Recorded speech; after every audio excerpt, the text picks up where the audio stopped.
जो हमारा vegetarian food है, जो हमारी सॉइल से डेवलप होता है, हमारे पानी से डेवलप होता है, धूप से डेवलप होता है, उनमें आयोडीन प्रेजेंट नहीं होता है। 1962 में गवर्नमेंट ने national goitre control program start किया, जिसकी वजह से उन्होंने जितनी भी सॉल्ट बनाने वाली कंपनीज हैं उन सबको ऑर्डर पास किया कि सॉल्ट में आयोडीन मिलाना कंपलसरी है। बिकॉज जब आयोडीन सॉल्ट कुकिंग में डलता है, हम खाना बनाते टाइम आयोडाइज सॉल्ट डालते हैं, तो उसका जो सोडियम और आयोडीन का इफेक्ट है वो कम हो जाते हैं। इतना कैसे है?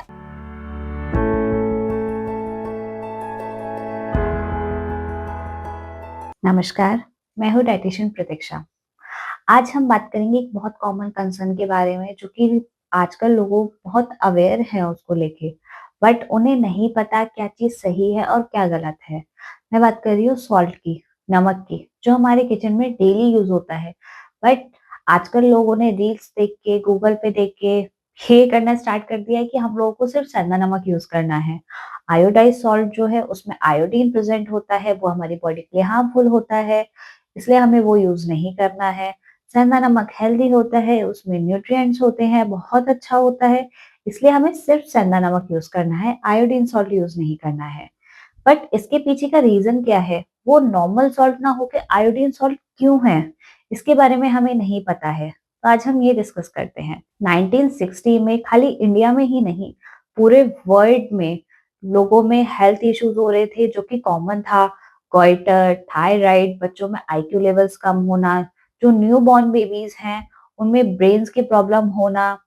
ये सिर्फ इंडिया का इशू नहीं था, पूरे वर्ल्ड का था। इवन वर्ल्ड के 60% जो पॉपुलेशन है, गोइटर, थायराइड जैसी प्रॉब्लम्स थी, जिसकी वजह से जब रिसर्च हुई तो पता चला कि ये प्रॉब्लम्स क्यों हैं।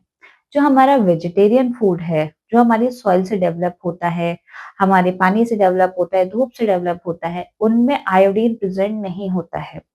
आयोडीन प्रेजेंट होता है सिर्फ और सिर्फ सी फूड्स में। हमारे वेजिटेरियन फूड में आयोडीन प्रेजेंट नहीं होता है।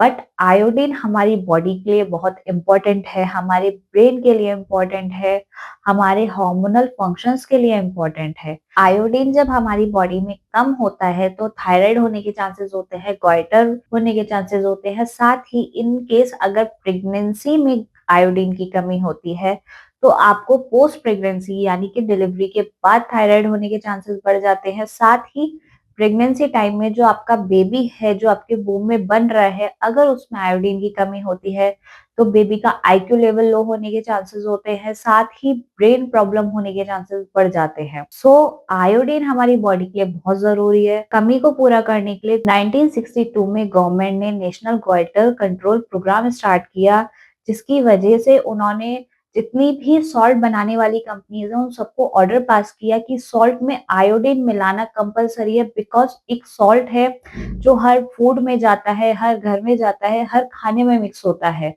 जिसके थ्रू आपकी बॉडी की आयोडीन की कमी पूरी हो सके। और उसके बाद देखा भी गया, जो लोगों में थायराइड था, गोइटर की प्रॉब्लम थी, इवन जो बच्चे थे उनका डेवलपमेंट बहुत अच्छा स्टार्ट हो गया, लोगों में थायराइड ठीक हो गया, गोइटर से लोग रिकवर कर रहे थे वापस। एंड 1992 में गवर्नमेंट ने पूरी कंट्री में salt, iodise salt supply start कर दी। एंड 1997 में जो नॉन आयोडाइज सॉल्ट है, यानी कि जिस सॉल्ट में आयोडीन नहीं है, वो बैन कर दिया गया।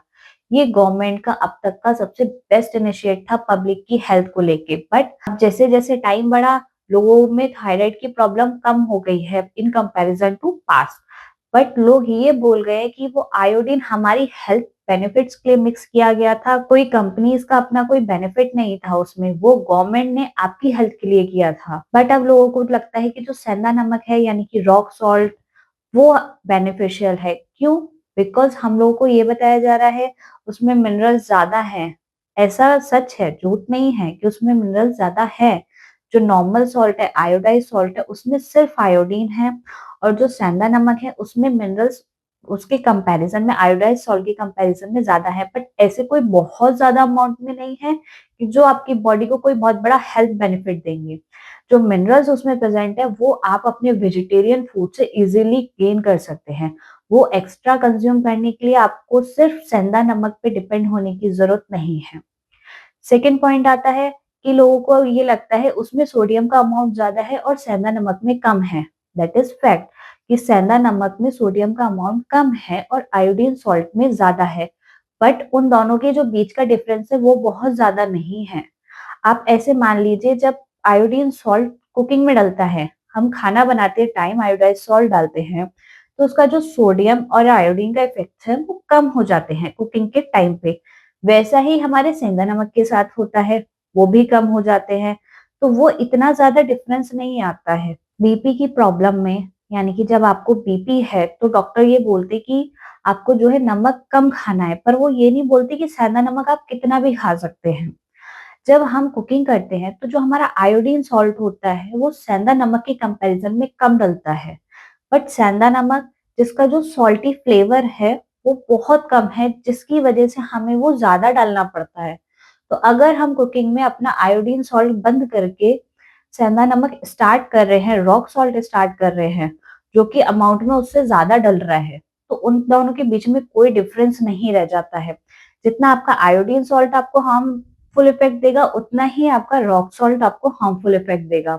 इसलिए आयोडीन सॉल्ट और सेंधा नमक जो है रॉक सॉल्ट के बीच में आप ये कंपैरिजन नहीं कर सकते हैं कि आपका वो हार्मफुल इफेक्ट ज्यादा देगा आयोडीन सॉल्ट और सेंधा नमक कम देगा। जैसे कि हर महंगी चीज सोना नहीं होती, उसी तरीके से अगर आपका जो रॉक सॉल्ट है यानी कि सेंधा नमक है वो महंगा है और आयोडाइज सॉल्ट सस्ता है, तो इसका मतलब ये नहीं है कि उसके हेल्थ बेनिफिट ज्यादा हैं।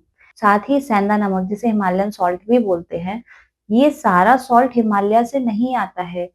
ये जो हम लोग सेंधा नमक यूज कर रहे हैं उसका कुछ अमाउंट आता है पाकिस्तान की माइन से, जहां पर मेटल कंटामिनेशन बहुत ज्यादा है। इवन 25% से ज्यादा है। वहां के वाटर में, सॉइल में, एयर में, हर चीज में मेटल कंटामिनेशन ज्यादा है, जिसकी वजह से उस सेंधा नमक में बहुत ही हैवी मेटल कंटामिनेशन है, जो कि आपकी बॉडी में टॉक्सिसिटी भी पैदा कर सकता है। इसलिए सेंधा नमक भी एक्सेस अमाउंट में आपकी बॉडी के लिए हार्मफुल है। इसलिए ही कहते हैं कि आधा अधूरा ज्ञान आपकी हेल्थ के लिए भी हानिकारक हो सकता है। सो जो आयोडाइज सॉल्ट है वो बना ही कुकिंग के लिए है कि आपको उसमें कुकिंग से पहले डालना है, उसका जो सोडियम लेवल है वो कम हो जाता है। पर सेंधा नमक किस लिए यूज करना है, हम वो बंद नहीं करना है। सेंधा नमक है ऊपर से यूज करने के लिए, यानी कि ड्रेसिंग पे यूज करने के लिए। जो आप सैलेड कंज्यूम कर रहे हैं, आप फ्रूट चाट खाते हैं या कोई भी रॉ फूड है, इवन आप खाने पे बैठे हैं और आपको ऊपर से सॉल्ट डालना है, तो उसमें किया जाता है सेंधा नमक यूज, क्योंकि वो इंस्टेंटली डिसॉल्व हो जाता है। और जो नॉर्मल आयोडाइज सॉल्ट होता है वो इंस्टेंटली डिसॉल्व नहीं होता है। तो दोनों अपनी जगह ठीक है, बट आप आयोडाइज सॉल्ट को अपनी किचन से एकदम हटा दो, वो आपकी हेल्थ के इफेक्ट के लिए ठीक नहीं है। आयोडाइज सॉल्ट भी बहुत जरूरी है। इवन अगर आप चाहते हैं तो आप इस तरीके से भी कर सकते हैं कि एक मील आप आयोडाइज सॉल्ट की बना लीजिए, अगर आपको आयोडाइज सॉल्ट कम यूज करना है तो। एक मील आप आयोडाइज सॉल्ट की बनाइए, यानी कि अगर आपने लंच आयोडाइज सॉल्ट से बनाया है तो आप डिनर सेंधा नमक से बना लीजिए, कोई दिक्कत नहीं है। पर आयोडाइज सॉल्ट आपकी बॉडी के लिए, स्पेशली अगर आप वेजिटेरियन हैं, तो बहुत इंपॉर्टेंट है। Thank you.